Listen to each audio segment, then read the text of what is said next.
დაქირავების პროცესზე ვსაუბრობდით და ვსაუბრობდით ესე იგი იმაზე თუ რამდენად ინფორმირებული უნდა იყოს ადამიანი, რომელსაც უნდა ჩვენს ორგანიზაციაში თუ კომპანიაში დასაქმება და რაც შეეხება ესე იგი ჩაცმის სტილს. დავი, ძალიან ბევრი ადამიანი ფიქრობს ხოლმე ისე რომ აი მე ესე იგი მიყვარს რაღაცნაირი სპორტული ჩაცმულობა და რატომ უნდა ჩავიცვა ისე როგორც არ არის ჩემთვის კომფორტული. ანუ რატომ უნდა მივიდე გასაუბრებაზე რაღაცნაირად აკადემიურად ჩაცმული, მაგრამ დამერწმუნეთ რომ როდესაც ესე იგი გასაუბრებაზე მიდიხართ ამ შემთხვევაში თქვენც რომ რაღაცნაირად სპორტულად ჩაცმული მიხვიდეთ, ანუ გააჩნია რა თქმა უნდა რომ სად მიდიხართ, რა პოზიციაზე მიდიხართ, რომ ესე იგი გაესაუბროთ ადამიანს. და ამ შემთხვევაში როდესაც თქვენ იქნებით რაღაცნაირად სპორტულად ჩაცმული, რაც უნდა სპორტული სტილის ადამიანი იყოთ, მაინც რაღაცნაირად არაკომფორტულად იგრძნობ თავს. მაგრამ როდესაც თქვენ ხართ აკადემიურად ჩაცმული, ამ შემთხვევაში როცა გაქვთ რაღაცნაირი შესაფერისი იმიჯი, ამ შემთხვევაში თქვენი დამსაქმებელიც რაღაცნაირად პირველ რიგში ვიზუალურად აგიქვამთ რაღაცნაირად სერიოზულად და საქმის მიმართ კარგი დამოკიდებულებით და თქვენც უფრო ხართ თავდაჯერებული და რაღაცნაირად ესე იგი თუნდაც მტკიცედ საუბრობთ. მე პირადად აი კიდევ ერთ ჩემს მაგალითს მოვიყვან, მქონია ასეთი შემთხვევა, ოღონდ ეს არ იყო გასაუბრება, არამედ იყო საგრანტო კონკურსი, სადაც ესე იგი ვიყავი ერთ-ერთი ჟიურის წევრი და ერთი გოგონა მოვიდა უბრალოდ შორტით და ნუ ტოპით და ამ შემთხვევაში როდესაც ეს გოგონა დავინახე, თავიდანვე სიმართლე გითხრათ, ვიზუალურად აღვიქვი ისე რომ აი ამ ადამიანს ექნებოდა ესე იგი ჰქონდა აი ამ საგრანტო კონკურსის მიმართ რაღაცნაირი არასერიოზული მიდგომა, იმიტომ რომ საგრანტო კონკურსია, ნუ ძალიან მნიშვნელოვანი ინტერვიუა და შენ უბრალოდ მოდიხარ შორტით და ტოპით, ეს არის ცოტა ისეთი რა, არასერიოზული. ამიტომ თავიდანვე რაღაცნაირი ესე იგი დამოკიდებულება გამიჩნდა სიმართლე რომ გითხრათ. ამიტომ როდესაც თქვენს გასაუბრებაზე მიდიხართ და ესე იგი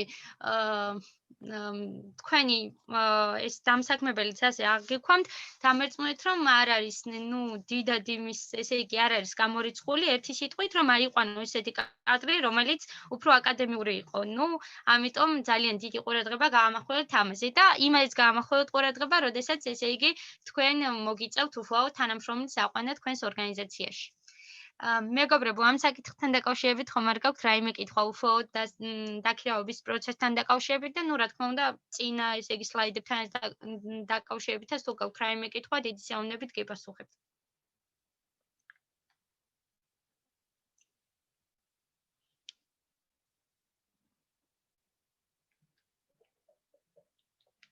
არ არის კითხვა? არა, მე მგონი არაფერი. კი ბატონო, მაშინ გავაქცევოთ. ხო, რაც შეეხება პროდუქტიულობას, მოდი ესე იგი ლიდერის პროდუქტიულობაც მიმოვიხილოთ რამდენიმე სიტყვით, რამდენად დიდ როლს თამაშობს ესე იგი ლიდერის პროდუქტიულობა თავის თანამშრომლების აქტიურობაში და ნუ ზოგადად მუშაობის პროცესში. ნუ რა თქმა უნდა, პროდუქტიულობა ნებისმიერი ადამიანის ცხოვრებაში ძალიან დიდ როლს თამაშობს, მაგრამ ნუ ასე ვთქვათ, ლიდერის ცხოვრებაში არის მართლაც უმნიშვნელოვანესი და არა მარტო ლიდერის ცხოვრებაში, არამედ მისი თანამშრომლების ცხოვრებაშიც, იმიტომ რომ თუ ლიდერი არ არის პროდუქტიული, ამ შემთხვევაში როდესაც გყავს სუსტი ლიდერი, ნუ ლოგიკურია რომ არც ერთ თანამშრომელს არ სჭირდება ესე იგი სუსტი ლიდერი, არამედ მას სჭირდება ძლიერი ლიდერი. ამიტომ თქვენ უნდა იყოთ ძლიერები და ამისთვის ესე იგი რა უნდა გააკეთოთ. იმისთვის რომ ეს პროდუქტიულობა როგორც ლიდერმა შეინარჩუნოთ. პირველ რიგში უნდა იცოდეთ დროის სწორი მართვა, რომელზეც აუცილებლად გავივლით ტრენინგს და ესე იგი იმედი მაქვს რომ თქვენთვის იქნება ბევრის მომცემი. აი ესე იგი ყველაფერი დაგეგმოთ ძალიან კარგად და სწორად, თითოეული მიზანი განსაზღვროთ, გადაანაწილოთ საქმეები ადამიანებთან, ყველაფერი საკუთარ თავზე არ უნდა აიღოთ, იმიტომ რომ ფაქტობრივად ხართ ერთი ადამიანი და ნებისმიერ საქმე საკუთარ თავზე ვერ აიღებთ. ამიტომ როგორც ესე იგი ადამიანებთან გადაანაწილეთ პოზიციები, ასევე უნდა გადაანაწილოთ სწორად მოვალეობები და ესე იგი არ უნდა იმუშაოთ 8 საათზე მეტი. ნუ ძალიან ბევრი ადამიანია ესეთი, რომელიც 8 საათზე მეტი მუშაობს, ნუ ესე იგი მე მეც ძალიან ბევრჯერ მქონია ესეთი შემთხვევა, რომ 8 საათი კი არა, 24 საათიც მიმუშავია, მაგრამ შემდეგ უკვე მეორე დღეს ასე ვთქვათ, საერთოდ არაფრის თავი არ მქონდა. ამიტომ ესე იგი ასე რომ არ იყოს და რაღაცნაირად რომ პროდუქტივობა შეინარჩუნოთ, ესე იგი იმუშავოთ 7-8 საათი და აი ამ 7-8 საათის შემდეგ არანაირი სამუშაო არამედ დაისვენეთ, განიტვირთეთ და ესე იგი, რაღაცნაირად საკუთარ თავსაც მიხედეთ, ეს იქნება ჩემი რჩევა პირადი გამოსვლებიდან გამომდინარე. მოდი რამდენიმე სიტყვით მენეჯმენტის სქემასაც შევეხები და შემდეგ უკვე შევაჯამოთ დღევანდელი შეხვედრა. მოკლედ, ორგანიზაციის მართვაში და ესე იგი კომპანიის მართვაში ძალიან დიდ როლს თამაშობს ორი სახის მენეჯმენტის სქემა, რომელიც არის SWOT ანალიზი და SMART კრიტერიუმების მოდელი.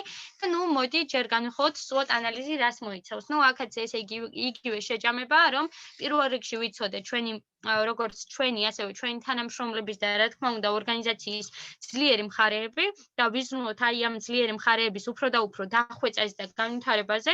შემდეგ რა თქმა უნდა სუსტ მხარეებსაც აუცილებლად უნდა გაუსვათ ძალიან დიდი ხაზი, იმიტომ რომ სუსტი მხარეები უნდა დავხვეწოთ აუცილებლად როგორც ჩვენი სუსტი მხარეები, ასევე ორგანიზაციის სუსტი მხარეები და ჩვენი თანამშრომლების სუსტი მხარეებიც.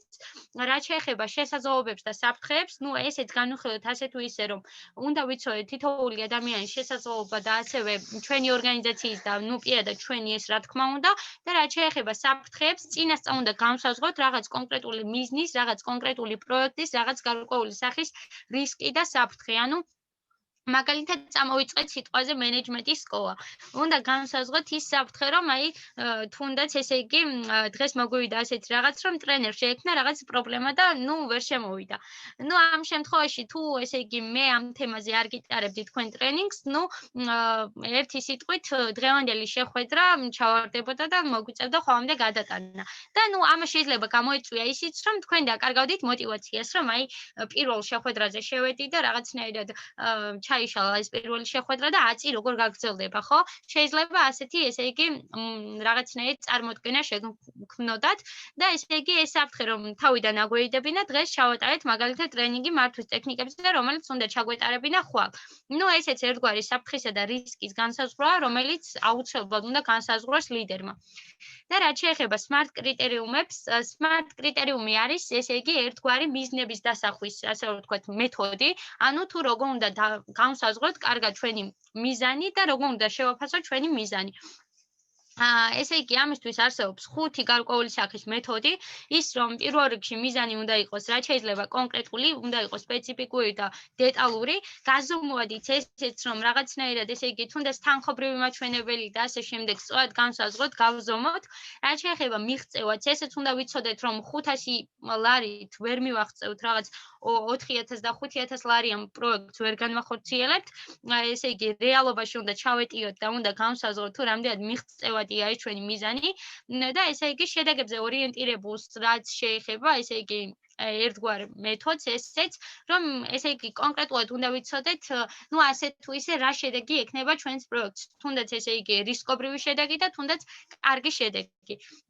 და რაც შეეხება დროში გაწერილს, როდესაც დავიწყებთ რაღაც კონკრეტულ პროექტს, ზუსტად უნდა ვიცოდეთ, როდის დავიწყებთ, გვაქვს რაღაც მიზანი და უნდა ვიცოდეთ თუ როდის დავიწყებთ ამ მიზნის განხორციელებას და როდის დასრულდება, ესე იგი ეს რაღაც გარკვეული სახის პროექტი. და როდესაც ესე იგი არ არის კარგად ნაჩვენები თუ როდის დაიწყება და როდის დასრულდება, ამ შემთხვევაში იქნება ხოლმე ძალიან დიდი, ასე ვთქვათ, პრობლემა. რომ არც კი იციან როდის რა გააკეთონ, როდის რა ჩაატარონ, რომელ საათზე და ასე შემდეგ. ამიტომ უნიშნავანია რომ ეს ყველაფერი იყოს დროში გაწერილი. და აქვე შემიძლია ერთი, ესე ვთქვათ, ასეთი პატარა ფრაზა მოგიყვანოთ, რომ ადრე ამბობდნენ ასეთ სიტყვას, რომ დრო ფულია, მაგრამ უკვე 21 საუკუნეში ეს სიტყვა შეცვალეს ამ ფრაზით, რომ დრო დროა და ესე იგი ამას დაურთეს ასეთი არგუმენტი, რომ დროს ფულით ვერ იყიდი და ესე იგი დრო მართლაც ნიშნავანია, ამიტომ დროში გაწერაც სწორედ გულისხმობს იმას, რომ ჩვენ ესე იგი უნდა ვიცოდეთ, რომ დრო ფულით არ იყიდება და უნდა დავაფასოთ ჩვენი თითოეული წამი. კი ბატონო, მოკლედ ჩვენი ეს პრეზენტაციას დასასრულს მივახლო და მოდი მცირედით შევაჯამებ და შემდეგ უკვე თუ რაიმე კითხვები გექნებათ, თუ რაიმე მოსაზრება გექნებათ, ან კიდევ თუ რაიმე პრაქტიკული მაგალითის გაზიარება გინდათ, დიდი სიამოვნებით მოგისმენთ. მოდი ახლა დავიწყებ შეჯამებას. მოკლედ დღეს ჩვენ ვისაუბრეთ იმაზე თუ როგორ უნდა დავიწყოთ პირველ რიგში ორგანიზაციის შექმნა, განსაზღვრეთ ის, რომ ორგანიზაციას უნდა ჰქონდეს მისია, მიზანი, ფასეულობა და სტანდარტი და ესე იგი ამის გარეშე ფაქტობრივად შეუძლებელია. ვისაუბრეთ იმაზე, რომ ორგანიზაცია უნდა იყოს კონკურენტუნარიანი და ამაში ეხმარება განსხვავებული რეცეპტები. განვიხილეთ მართვის 3 მეთოდი: ზევიდან ქვევით მართვა, ქვევიდან ზევით მართვა და მიზნები ქვევით, გეგმები ზევით. განვიხილეთ დელეგირება და სუბორდინაცია. ის რომ დელეგირება მოიცავს, ესე იგი, უფლებების, მოვალეობების გადანაწილებას და სუბორდინაცია უშუალოდ მოიცავს გარკვეული სახის სამსახურეობრივ დისციპლინას. ასევე ვისაუბრეთ, რომ ესე იგი, პირველ რიგში სანამ უშუალოდ საქმე შევაფასებთ, ადამიანს უნდა დავაფასოთ და შემდეგ უნდა გადავიდეთ უკვე შეფასებაზე.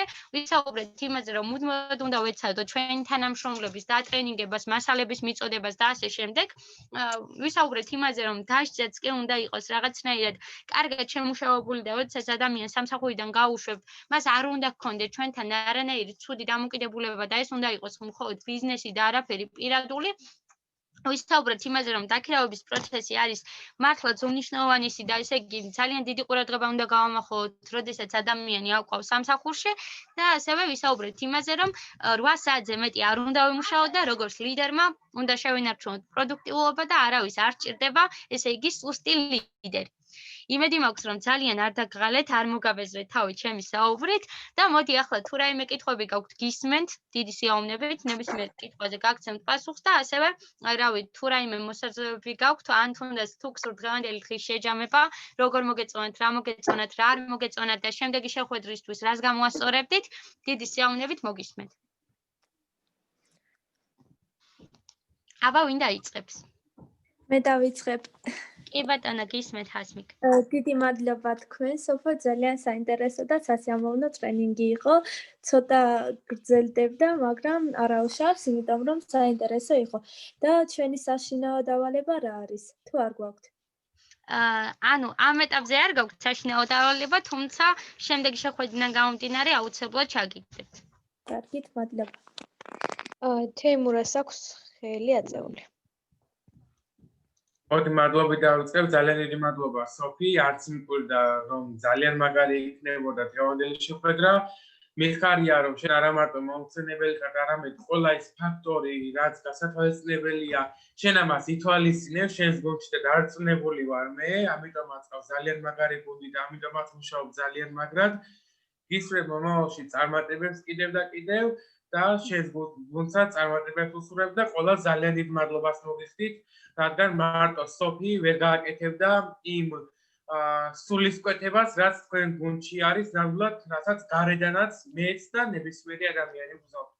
წარმატებები და სულ წარმატებები. მადლობა კიდევ ერთხელ ყველას. ძალიან დიდი მადლობა თემო. და წარმატებებს გისურვებთ ჩვენს გუნდს. ახლა ვეღარ დავამატებ ახლა განსხვავებულს ვებს, მაგრამ პირველ რიგში მაინც დიდი მადლობა იმისთვის, რომ ყოველ ჩვენთაგან წარმოდის შესაძლებლობა მიეცით ამ სფეროს გაცნობოდა და ისე დავამატებ მას, რომ თქვენ წარმატებები და ასევე ყველა საქმე